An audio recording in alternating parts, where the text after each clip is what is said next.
Сега веќе имавме и најава кој е наша гостин ова утро. Јас ќе ја поздравам мојата драга колешка Сузе. Добро утро и се разбира добро утро за нашата гостинка, каде што ќе зборуваме. Тоа е магистар доктор Даниела Проевска, специјалист по кардиологија во Аџибадем Систина за превентивни прегледи кај жените на оваа тема. Ви посакувам убав разговор и да ги слушнеме сите оние нешта кои што треба да ги знаеме. Ти благодарам многу, Слободанче. Добро утро и до тебе и до нашите гледачи. Овој петок изгледаш свежо и впрочем чувствувам дека му се радуваш на петокот, така? Се чувствувам, благодарам, да, во право, дефинитивно. Како сите ние, добре дојде и за доктор Проевска. Не сме за прв пат на ова место и верувам дека секој еден совет кој што ќе им го подариме на гледачите ќе биде драгоцен, не само за жените, како што рековме, превентивни прегледи за жените, ами и за целата популација. Кардиоваскуларните болести беа и се уште се една од ведечката причина за смртност и за краток животен век, за жал. Сменети ли се навиките кај нашата македонска популација? Благодарам за поканата. Значи, јас сум задоволна што се задржува вниманието на женското здравје. Значи, зборуваме секогаш за целосната популација, но женското здравје игра голема улога во нашиот живот. За жал, кардиоваскуларните заболувања и понатаму се на прво место по морбидитет и морталитет, и кога би зборувале за некои бројки, бројките се така прилично значајни и драматични. Во смисла се смета дека 35% од женската смртност се должи на кардиоваскуларни заболувања. Во однос на навиките, значи, знаете како, ние секогаш работиме на тоа дека треба да сватиме дека мораме да се грижиме за сопственото здравје, дека треба да вложуваме во сопственото здравје за тоа да се одржува и да биде долготрајно добро. Вложуваме во превентивните прегледи за тоа што тие се практично основа за долготрајното добро здравје. Навиките секако дека се менуваат, навиките се менуваат полека, споро, не се менуваат со голема брзина, но веќе се приметува дека луѓето посветуваат повеќе внимание на сопственото здравје, значи на здравите навики. Здравите навики се основа на долготрајното добро здравје и долготрајниот добар живот. Значи почнување од, да речеме, редовна физичка активност, здрава исхрана, одржување на добра телесна тежина, односно незголемување на телесна тежина, менување на навиките, во смисла се помалку да се пуши и така натаму, така да тие елементи играат голема улога во долготрајното одржување на нашето добро здравје. Така. И сега веќе кога го споменавме и женското здравје, и кога ги споменавме тие 35% на смртност кај жените, тоа навистина е зарижувачки процент. Од скупната смртност 35% отпаѓа на кардиоваскуларни заболувања. Значи, кога би спомнале други бројки, би кажале дека секоја пета жена која го губи животот од кардиоваскуларни заболувања, секоја пета жена на помлада возраст пред 50 години има покачен крвен притисок. Голем дел од нив не знаат воопшто дека страдаат од покачен крвен притисок, не се свесни, не ни провериле, не ни знаат. И тоа се фактори и бројки што доведуваат натаму до развој на кардиоваскуларни заболувања од типот на исхемични болести на срцето, од типот на срцева слабост. Многу често кај жените постои срцева слабост која е со сочувана добра систолна функција на срцето и покрај тоа што жените се жалат на многу потешкоти и неизразен замор, на гушење, на постојано малаксаност, немање снага и слично, не знаат дека имаат во суштина постоечка реална срцева болест на која треба да се посвети внимание и на која треба да се и за која треба да се почне со лекување. Да, и многу од жените дознаваат дека имаат срцева слабост или конкретни проблеми со срцето, така. Токму во моментот кога треба да се породат. Значи токму во јас сум една од оние пациенти, не сум јас пациента, јас сум бебето кое требало да се роди и не постоеле ниту 1% шанси дека бебето ќе се роди здраво. Тој проблем е воочен кај мојата мајка. Кои симптоми ние ги занемаруваме? Ние занемаруваме многу симптоми. Значи, животот ни е брз, многу актуелен, многу исполнет со многу обврски, грижа за работата, грижа за семејството и многу други обврски кои жените ги имаат и многу често забораваат на сами себе, односно забораваат дека треба да се посветуваат внимание. Значи, да речеме, една од работите што може да се случува е многу често да постојат одредени главоболки и повторно се вратиме на крвниот притисок, главоболки за кои жената може да користи аналгетик во одреден момент, тоа да се повтори повторува еднаш, 2 пати, 3 пати, 5 пати, извесен број недели, извесен број месеци и ниеднаш да не и текне дека треба да го измери крвниот притисок. Многу често се занемаруваат, да речеме, вредностите на крвните анализи, како што е шекерот во крвната анализа или холестеролот во крвната анализа. Може ли една обична, се извинувам, крвна слика да покаже за известни аномалии, отстапки? Да, апсолутно. Еве ова што спомнавте, да речеме, ми отвара тема на моабет. Жените пред да останат бремени, веќе во 20-тите години треба да почнат со соодветни прегледи. Прегледи повремено мерење на крвниот притисок, обавезни еднаш до 2 пати годишни крвни анализи, каде што во крвните анализи покрај основната крвна слика влегува серумското железо. Жените многу често страдаат од слабокрвност заради своите месечни крварења и тоа доведува до еден континуиран долготраен замор, до постојани главоболки, до постојан умор. Тоа доведува до нерасположение, општо лошо чувство и целосно една состојба која може понатаму да води во правец на депресивни карактеристики и слично. Значи, се почнува од стандардната општа крвна слика, каде што се проверува какви се вредностите на крвната слика, железо, вредностите на параметрите за црниот дроб, вредностите на параметрите за бубрезите и важните вредности околу шекерот. Денеска се повеќе го контролираме и средниот шекер, кој е шекер среден во периодот од прилика во 2-3 месеци и вредностите на холестеролите, односно триглицеридите и добриот или лошиот холестерол, кои ни даваат одредени карактеристики за женското здравје. Да речеме, жените пред да планираат бременост, секако треба да го проверат шекерот и средниот шекер. Во тек на бременоста, особено измеѓу 24-та и 28-та недела на бременост, треба да проверат дали имаат карактеристики на она што ние го викаме гестацијски диабетес, односно предиспозиција за појава на шекерна болест поврзана со самата бременост. Исто така во бременоста, бидејќи ја спомнавте па се задржувам на бременоста, треба да се контролира вредноста повторно на крвниот притисок, затоа што во тој период може да има карактеристики на покачување на крвен притисок и една состојба што се вика преекламсија или ако еволуира и не се среди до крај, може да преде во екламсија и да биде животозагрозувачка како за мајката, така и за плодот. И таква состојба во минатото, во иднина кај таа жена дава поголема предиспозиција за развивање на кардиоваскуларни и други заболувања. Втора работа што е врзана исто со бременоста, многу често жените во бременоста зголемуваат телесна тежина. Телесната тежина знае да биде во голема мера или дебеленоста да биде локализирана околу појасот на стомакот и тоа понатаму да води во една состојба која може да биде тип на метаболен синдром, каде што постои ризик од повторно појава на шекерна болест, кардиоваскуларни заболувања, телесна тежина која потоа со тек на време многу потешко се намалува и симнува.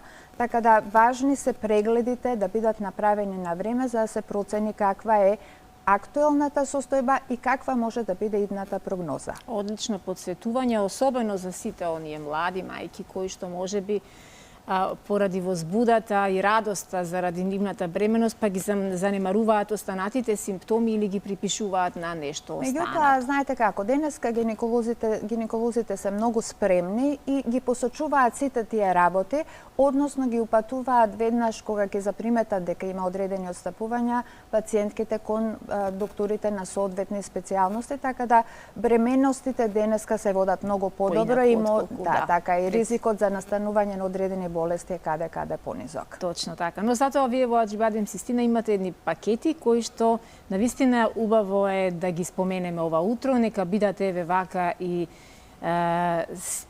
прирачник за сите наши гледачи да си направат една агенда за се она што досега немале време или одложувале да направат превентивни прегледи. Значи, она што е важно, ние многу внимаваме на превенцијата. Кога ќе спомнеме превенција, тоа не подразбира дека не постои никаква болест. Значи, постои болест во одредена област, тоа не значи дека сите други делови од здравјето треба да бидат занемарени или пак воопшто, значи може да не постои никаква потешкотија и пациентот треба да се прегледа.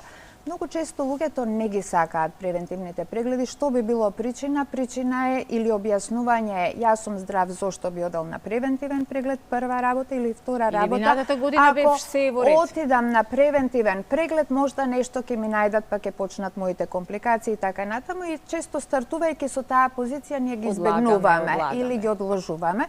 Меѓутоа превентивните прегледи никогаш не е прерано да бидат започнати. Кога веќе зборуваме за нашите пакети, ние имаме пакети за, зборуваме за жени, значи пакети за жени под 40 години и пакети за жени над 40 години. Зошто се поделени така? Зошто нема пакет за жена над 50, 60 и слично? Затоа што од прилика 40-та година ни дава одредени разлики во типот на прегледи што ги правиме. Значи, до 40-та година правиме стандардни крвни анализи и ултразвучни во главно прегледи кои не се поврзани со зрачење и слично.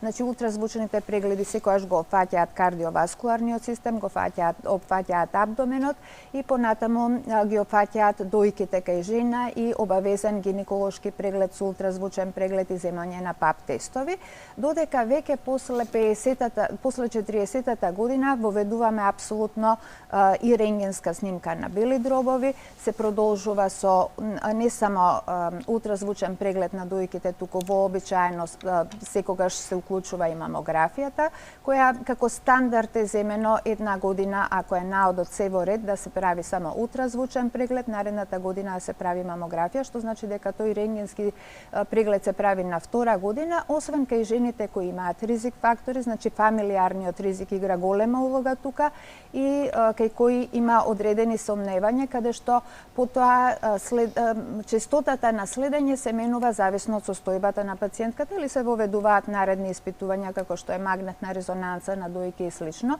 Гинеколошкиот преглед мора да биде обавезен годишен, значи превентивен преглед на дополнет на тоа и дополнителен преглед зависно од состојбата.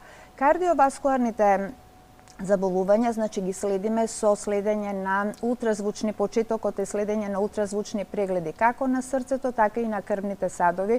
Зборуваме за каротидните артерии, зборуваме за периферните крвни садови, артериски и венски, кои ни помагаат да заклучиме каква е состојбата, односно колку е ризикот и каква е степенот на атеросклероза, затоа што гледајќи ги самите крвни садови, натрешниот слој, можеме да видиме кој пациент согласно со сите останати наоди, да речеме вредностите на холестеролот, односно лошиот холестерол и ЛДЛ холестеролот во крвта, вредностите на шеќерот, кој од тие пациенти има поголема предиспозиција за развој на кардиоваскуларни заболувања, односно кај кого треба да почнеме порано со превентивна терапија. Така да тоа се отприлика поделбата на нашите пакети за кои ние сметаме дека е добро да се прават еднаш годишно, зависно од тоа што ќе се најде, насочуваме потоа специјализирани прегледи во одредена област ако се најдат одредени отстапувања и порано од таа една година. Колку игра улога генетскиот фактор кога станува збориве за кардиоваскуларните компликации? Така, генетскиот фактор игра голема улога. Значи, има фактори што може да бидат подложени на модификација, како што се начисте навики, како што е крвен притисок, вредности на холестерол, на шеќер и слично, и фактори кои не се подложени на модификација, како што е генетскиот фактор, пол и возраст. Тоа е нешто што не можеме да го смениме. Но, факт е дека лекувани пациенти, значи кои прават превентивни прегледи, примаат превентивна терапија и се лекуваат, а имаат генетски карактеристики, имаат подобра прогноза отколку пациенти кои немаат генетски карактеристики, ги имаат сите лоши навики и имаат секогаш поголема можност за развивање на одредени кардиоваскуларни заболувања. Затоа повторно, значи велиме дека генетските фактори играат голема улога, не се менуваат, но ако ги знаеме на време и на време им пристапиме, ги модифицираме, значи сите животни фактори кои може да бидат модифицирани, ризикот кај пациент со генетски фактор може да биде понизок отколку кај ризикот кај пациент со лоши животни навики. И тоа не значи дека ако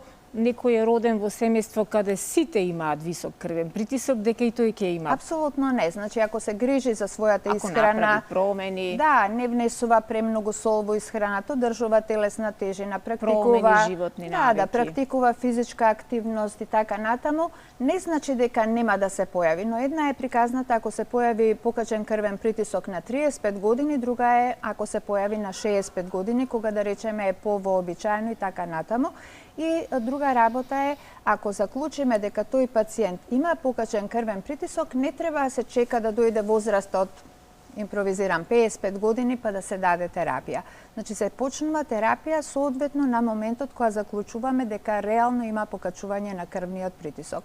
Значи ние кај одредени пациенти, односно пациентки, кај жени може да се случи во периодот на пременопауза и слично, да дојде да почне со варијација на крвниот притисок во услови кога тоа знае да биде врзано со хормонските промени. И во такви ситуации ги обучуваме пациентките дека инцидентно, значи ако се случува еднаш, два пати месечно покачување на крвниот притисок, дека инцидентно треба да се контролира и даде терапија во соодветниот момент. Но ако заклучиме дека тоа се случува како варијација почесто од еднаш неделно, два пати неделно, значи пациентката мораме да ја ставиме на редовна терапија.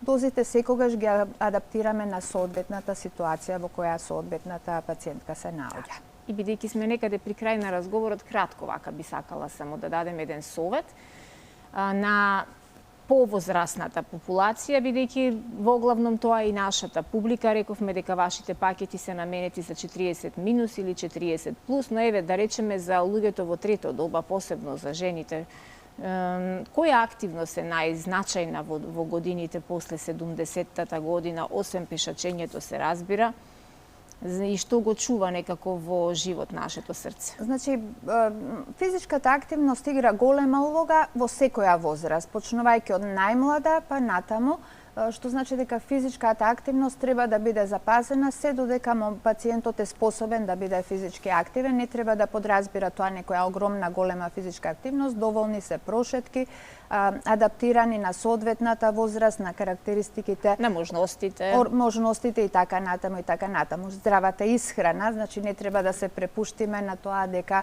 може да се јаде се и се што и дека треба ги заборавиме. За жал воздухот не можеме да го промениме, ама храната можеме да ја одбереме. Апсолутно, телесната тежина може да се одржува. Значи човек не треба да се препушти, јас сум возрасен па сега можам да јадам све и да лежам по цел ден и така натаму.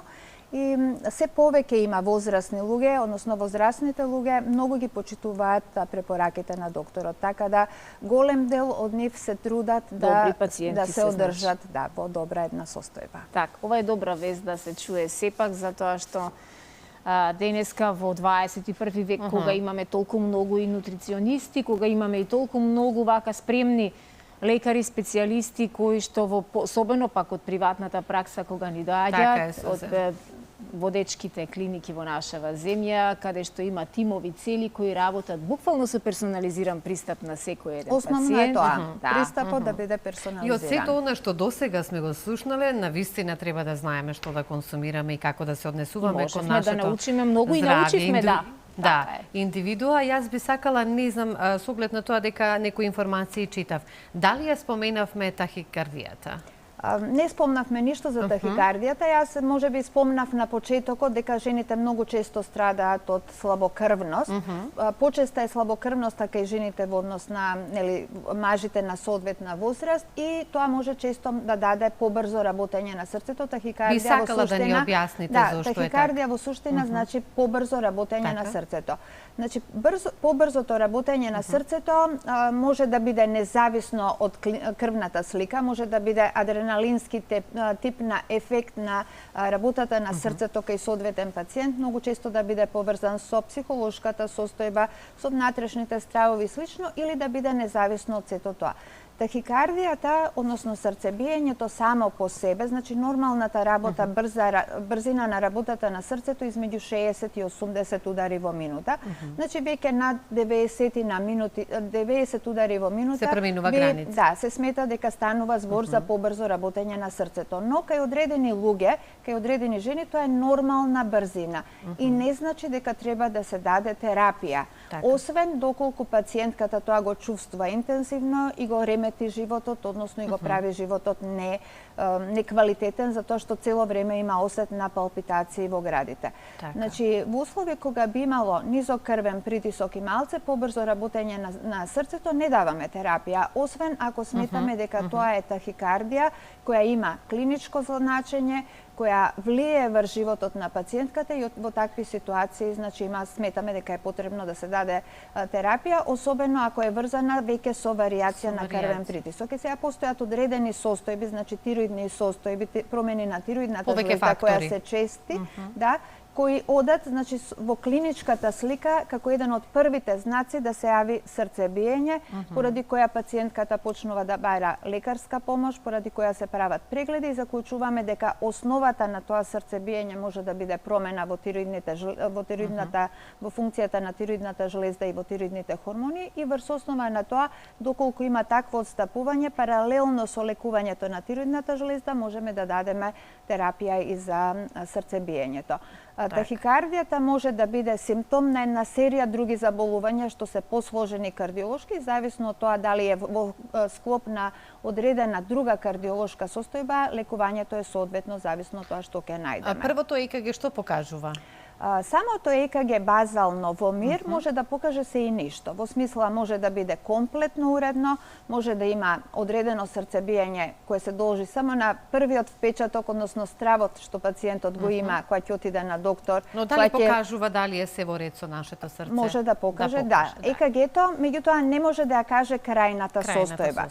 Значи постојат кардиолошки заболувања каде што ЕКГ-то е сосема уредно. Постојат срцеви мани, да речеме, вродени болести на залистуците на срцето, кои може да додат со сосема нормално ЕКГ. Затоа е потребен комплетен преглед. Значи се почнува од аускултација, каде што слушаме дали пациентот има шум и слично, па потоа продолжуваме со електрокардиограм, мерење на крвен притисок и потоа одиме со специализираните кардиолошки следувања. Многу ви благодарам за одговорот, со оглед на тоа дека тахикардиите ги чувствуваме, па морав да прашам, Сузе, во одреден период. Сите сме ние пациенти и сите ние треба да се грижиме и за себе и за сите околу нас. Поготово за нашето срце. Многу ви благодарам и ви посакувам секое добро.